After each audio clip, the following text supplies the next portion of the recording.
This is Matilda, Part 1. Matilda is a children's book, written by Roald Dahl. This is just an excerpt of the beginning of the book about Matilda. The reader of books. It's a funny thing about mothers and fathers. Even when their own child is the most disgusting little blister you could ever imagine, they still think that he or she is wonderful. Some parents go further.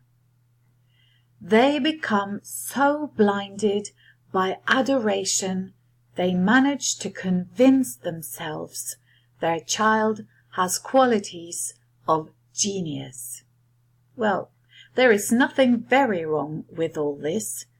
It's the way of the world. It is only when the parents begin telling us about the brilliance of their own revolting offspring that we start shouting, "Ugh, bring us a basin. We're going to be sick."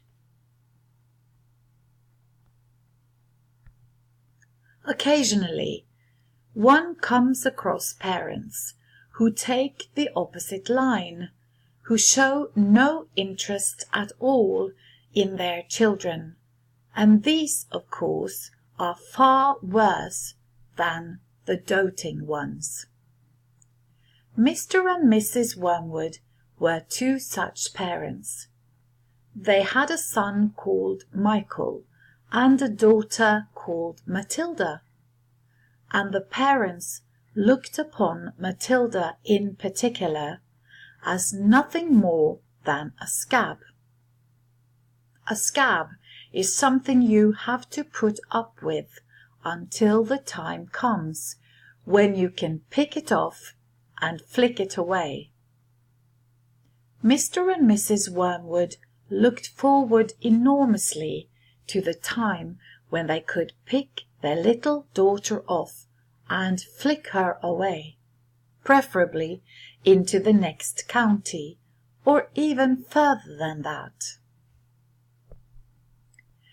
It is bad enough when parents treat ordinary children as though they were scabs and bunions, but it becomes somehow a lot worse when the child in question is extraordinary. And by that I mean sensitive and brilliant. Matilda was both of these things, but above all, she was brilliant.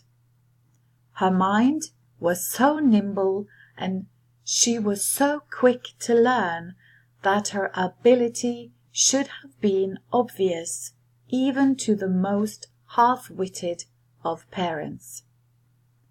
But Mr. and Mrs. Wormwood were both so gormless and so wrapped up in their own silly little lives that they failed to notice anything unusual about their daughter.